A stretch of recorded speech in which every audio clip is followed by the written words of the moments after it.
All right, what's up everybody? We'll just do the quick nightly audio check as well as the visual, and if we're streaming in 1080p, we'll go ahead and get started. So just give us a thumbs up in the chat if that is the case, and we'll kick it off. Happy Saturday.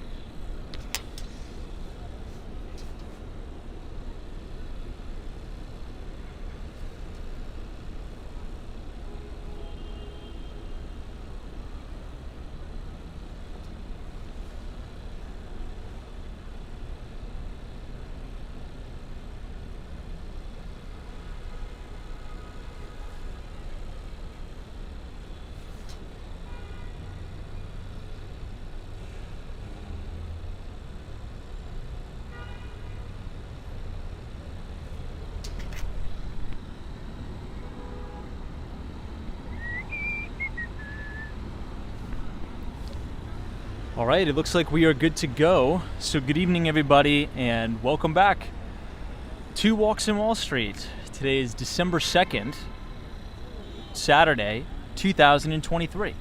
And it's a beautiful, beautiful night out here in Midtown Manhattan. A lot of people are out too. It's about 55 degrees out.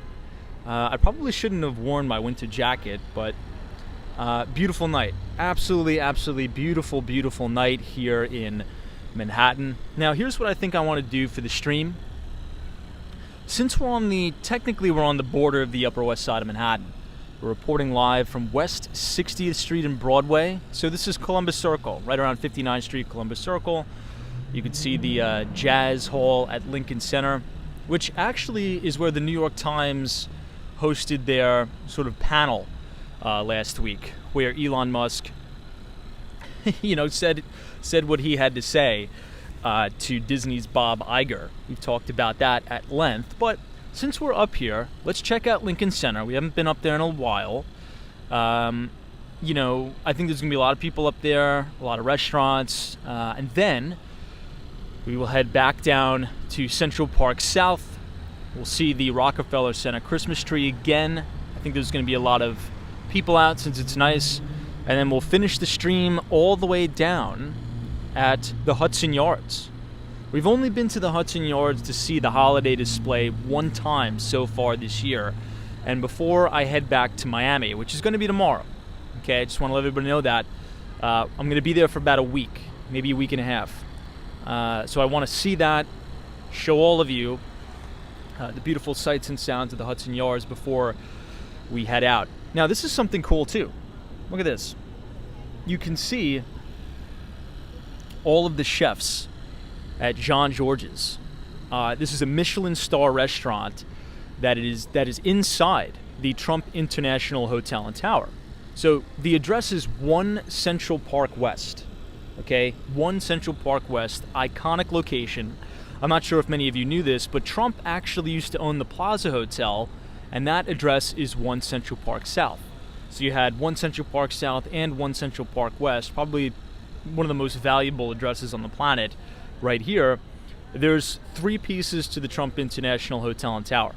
Number 1, you have the tower, where people can buy condominiums, and they could also rent there too. Hopefully in Q1 of 2024, we might be having a listing going live in the Trump Tower. So I'm excited about that. Maybe, I don't know, don't want to jinx anything, but maybe. But number 2, you have the hotel, right? Where people can, spend the night, spend the weekend, the week, the month, you get the picture. And the third component of the Trump International Hotel and Tower is right here. This is a Michelin star restaurant, Jean Georges, and you can see all of the chefs doing their work, which is kind of cool. So when we get started, I'll actually take you around the corner and you can see more of the great work that the chefs are doing. A little bit of recap before we get started. Not so much of a busy week on Wall Street, right? Earnings season has sort of wound down to a close, but there was a lot of notable things that happened, right? We heard from home builders, right? We had new home sales come out, and we also talked about some narrative busters in the market. Now, there were 3 particular narrative busters in the market that we talked about, one of which is being the home builder sector is leading the market as a whole. right? If you look at a lot of the individual names, a lot of the individual home builder names like Toll Brothers, Pulte, Taylor Morrison Home, and the like, almost all of them are trading, if not at a 52-week high, most of them at an all-time record high. So that's narrative buster number one. Narrative buster number two is historic week for gold. And we've been talking about this for almost 2 months now. We've been watching it. We've been writing about it in the Behind the Street newsletter. Gold intraday, right, in the futures market on Friday, rang the register all the way to a brand new all-time record high. Gold has never, I'll say that again, gold has never traded at a higher price than it has on Friday. So history in the making in the metals market. Silver's doing good too. And if this actually breaks out and gains steam over $2,070, if we ring the register at 2,100, this thing is going to go, and it's going to go big. Digital gold as well is ramping, okay, into the, well, many people say that it's ramping because we can get the green light on a Bitcoin ETF. I actually don't care about that at all. I've said my piece on that, but over 40,000. So pretty historic.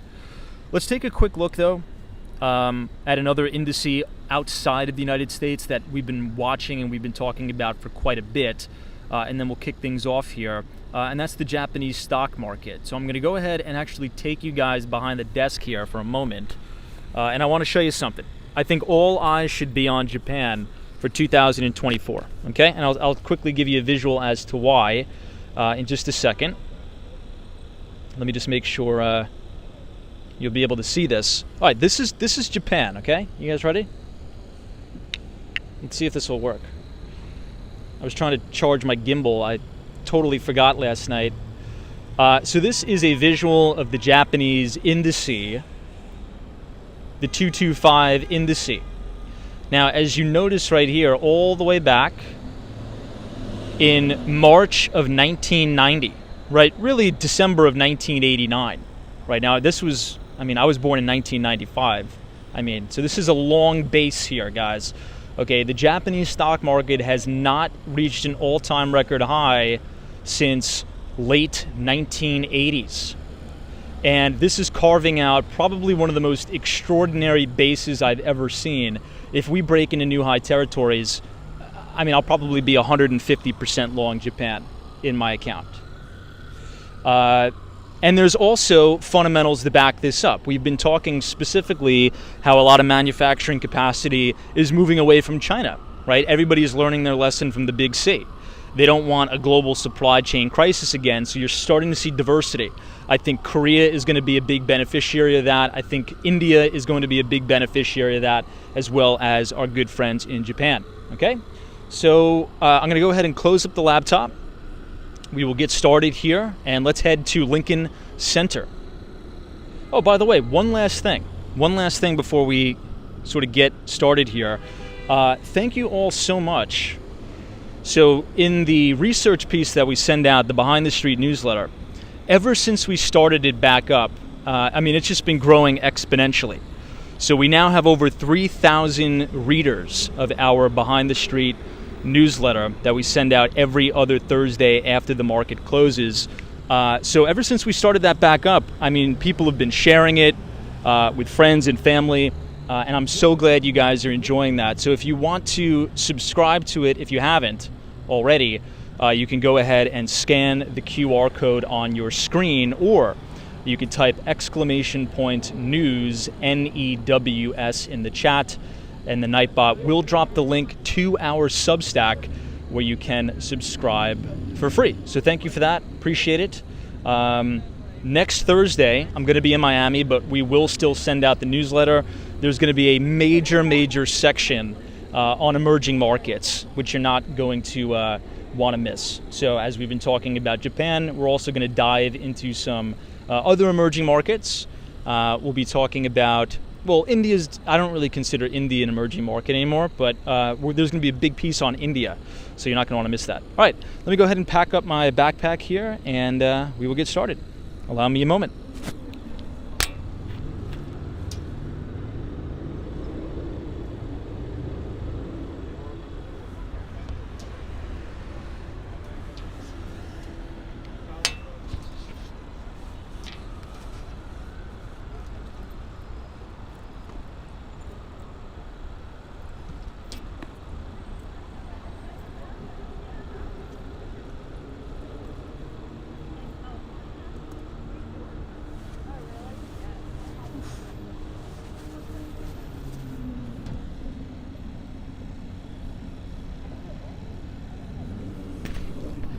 All right, let me clip the microphone on and we will get started.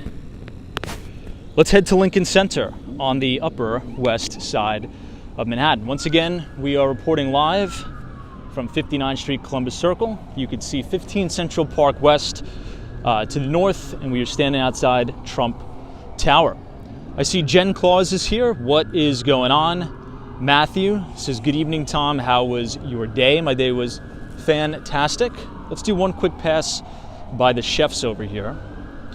I see Lance, Brian, Sharon says, evening, Tom. Good to see you, Sharon. Here are all of the Michelin star chefs at Jean George. That's so cool to be able to see them in action, right? I mean, these are some of the best chefs in the entire world, quite literally. And you could see them preparing the food. You could see the pastry line or the pastry section. Kind of cool how that's on display for the world. Phenomenal weekend so far. DC 322. Good to see you and welcome to Columbus Circle. I always like looking at these original newsstands because I have a feeling in 5 to 10 years there's probably going to be none left in Long Island. New York City. I don't know why I said Long Island. Anyway, Jen Claus, what's up? I see Ryan Beck. Always a pleasure to see you. Hopefully things are well in Texas. Greg Miller says, hey, Tom, always appreciate your daily insights. Thank you for being here. I see 446, Colton Manning. What's up? All right, so let's do a quick loop around. But first, here's a visual standing directly under the Trump International Hotel and Tower. Now, I think the hotel is the first 14 floors. Anything above that, you would have to purchase a condo or rent in the building. But I'll tell you one of the reasons why I love it so much. Hey, Zozo Bob, good to see you. I'll be in Miami very soon. This time tomorrow night, I will be in Miami. Now, from the Trump International Hotel and Tower, not only do you have unobstructed views of Central Park, but you have unobstructed views of all of the major buildings on Billionaires Row. So that's why I sometimes say, and I've said this many times on the stream, that, I don't know, I think you could make the argument if you live in 1 Central Park West, you have better views than you would if you live on Billionaires Row.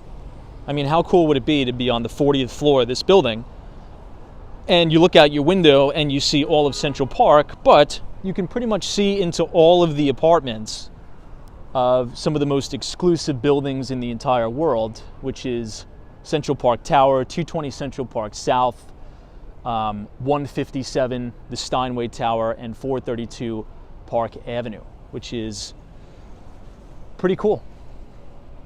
But what's not cool is this.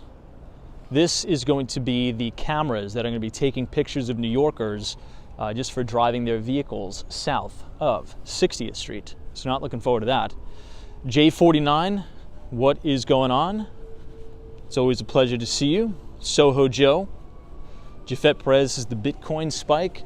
Yeah, I mean, gold and digital gold are performing very well. We broke a new all-time record high for gold, and silver's performing very well too, which is interesting. Now, if this breakout is real and gold runs to $2,100, that is something that we all need to take very, very seriously, I should say. So here's the front door to the residences, and this is the front door to the hotel. And then last but not least, the door all the way to the left is the Michelin star restaurant where we saw the kitchen from the street. But this is one of the most exclusive buildings in New York, right here on the corner, 15 Central Park West. They nicknamed it the Limestone Building. We're actually going to pass it just as we head up to check out Lincoln Center. Haven't been up there in a long time. And now that it's nice weather out, we'll check it out tonight. Andy is joining us from South Korea. Good to see you, Andy. Hopefully you're having a good weekend so far. But yeah, I mean, I was going to ask you, I know on Saturdays we very, very seldom talk about the financial markets, but I mean, that's a very historic piece of action that just happened on Friday, right?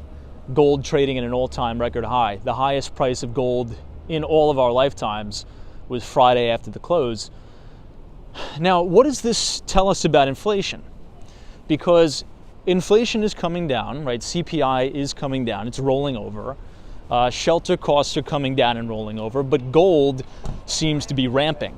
And gold usually performs very well in times of inflation. So is gold telling us that we're going to have a potential screw up by the Federal Reserve where they start to cut interest rates too fast? I should say too fast, too soon. And then we have a resurgence of this inflationary pressure. Or is that too far-fetched? I don't know. I'm trying to figure out the interpretation here. Or it could just be, with all these geopolitical tensions that are swooping across not only the world, but specifically in the Middle East and Eastern Europe, people just don't trust governments right now. And they want to hold hard assets, and they want to hold unconfiscatable assets. I don't know. Ryan Beck says, is it maybe a delayed reaction to the inflation that we've been dealing with for a while? It's possible, maybe. Now, for anybody in the chat, recently have you increased or decreased exposure in gold? Josie says, Tom, can we go to Riverside Park? We can't. We cannot. Maybe in the summer. Peter Webley says, greetings from Malibu. Good to see you, Peter. Justin S. says, don't they use gold in the manufacturing of computer chips? Yeah, they do. And a lot of other precious metals as well, rare earths and the like. Yeah, gold has real utility, right? Gold is used in jewelry. Gold is used in many of the electronics we enjoy and use every single day. It's true. Larry Van D says, Tom, gold's rise is tied more to expectations of economic recovery and its use in manufacturing. Very interesting. Let me read that again. I like that comment. Larry Van D says, Tom, gold's rise is tied more to expectations of economic recovery and its usage in manufacturing. Love that. Yeah, I don't know. I'm sort of split on it. J49 war / equals gold, maybe. Like instability. We've had 2 wars break out this year, which is horrible. It's tragic. It's just the worst thing ever. And maybe in times of war, people are like, okay, I don't want to take a lot of risk here. Maybe that could actually be a big reason, right? Because our investors around the world fearful that the United States could potentially be sucked into a war in the Middle East. And if that happens, that's pretty much World War III. I think that's almost like a 0% chance. I would say never, but in my view, I really don't think that's going to happen at all. I don't think there'll be U.S. involvement there. Anyway, this is the Smith. Now, they have multiple locations all throughout the city, but up here close to Lincoln Center, which we're going to walk to here in just a moment, they have a really nice outdoor dining structure, and they actually have heaters. So they have Christmas lights and heaters outside. So even if it's snowing or it's freezing cold, you could definitely still enjoy your meal outside. There's also 2 other restaurants. I think it's Cafe Fiorello, it's called. And they have this big outdoor dining strip that goes all the way down to the end of the block, which is really nice. But we'll cross the street since we have the light. We have about 27 seconds left. And we'll take a quick lap around Lincoln Center while they still have the fountain on. We'll see. Greg Miller says we have similar setups here in Michigan with the outdoor dining. Really, I wouldn't have expected that. Now, some people are kind of beside themselves about the outdoor dining, and they think that the city should force these restaurants to take it down. I disagree. I think they should be allowed to be up, or I should say they should be allowed to be left up, so long as they're taken care of appropriately and maintained and serviced. I think they should be able to remain up. It allows a lot of these restaurants to make up for lost revenue due to the pandemic, right? Here's another good example, PJ Clark's. They have a pretty big outdoor dining structure here. So more seating capacity means more revenue, right? More butts and seats for the restaurants. So long as it's safe and it's not like dilapidated like some of the ones in the city are, I think they should be allowed to stay up. That's sort of my view on it. Agree, disagree? Ike says, is there more Starbucks than Dunkin' Donuts in New York? I'm actually not too sure about that. That's a good question. It seems about even.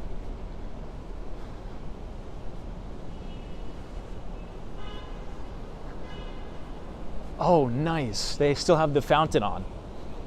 Glad we came here. All right, everybody, welcome to Lincoln Center. This is one of my favorite places in all of Manhattan.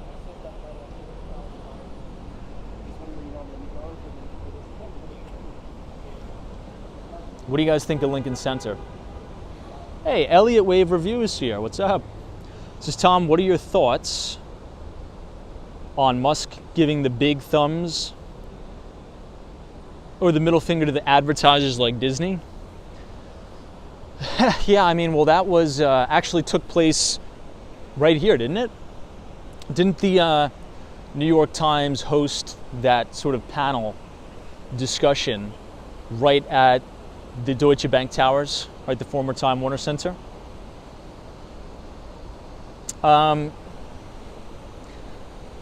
Look, I agree. I would say I agree 60%. I'm not a big fan of,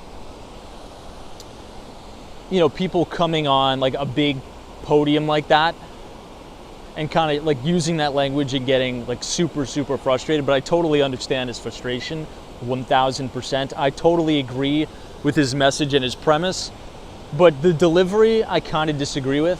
But then again, Elon Musk, I'm not Elon Musk, right? The guy is probably under ridiculous pressure running all these companies, you know, trying to save Twitter and to have an advertiser boycott. He's probably under a lot of stress. So do I agree with the whole thesis? Yes. The delivery, I'm about 50-50 on the delivery. All right, everybody, check this out. This is the fountain at Lincoln Center, and they still have it up. Man, it's beautiful.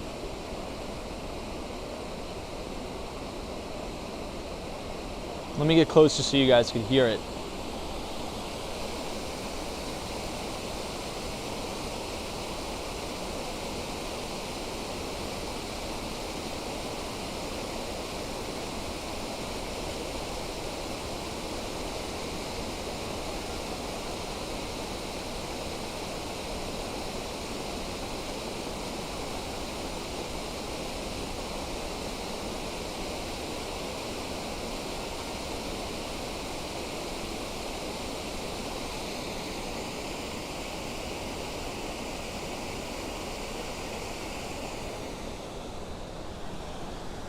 Wow, it's so peaceful there. Let's get a little bit closer to the main theater here. And it's actually packed. Look at how packed it is. It looks like there may be an...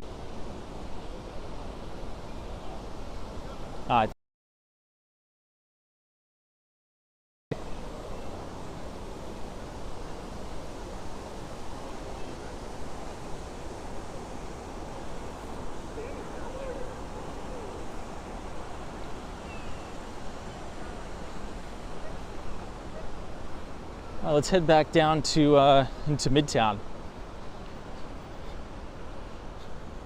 I think we should be good on the buffering now, right? I feel as if this year there's been way more buffering than before.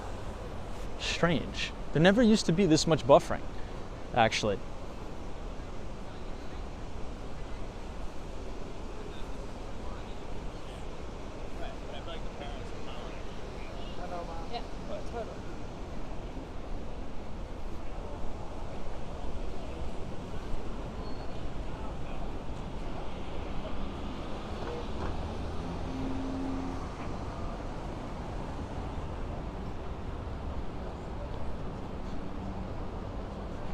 All right, I think we may be good now.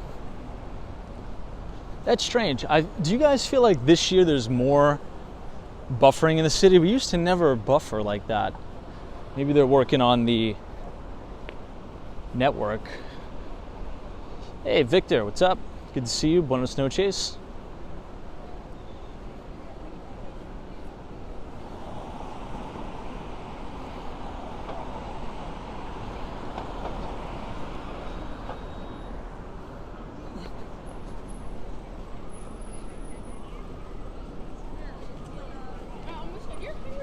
Frequency, welcome.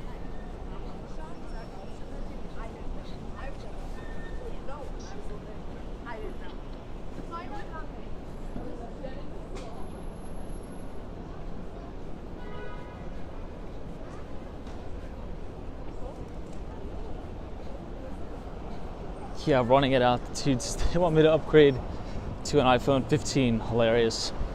You know what? Let's do this because I got to do something anyway. All right, everybody. I'm going to go ahead and kill this stream, but then I'm going to start up again here in just a second. So I'm going to kill this one and then just join the next one. So I will see you guys in literally 30 seconds here. So I'm going to close this stream out and then we'll all join another one.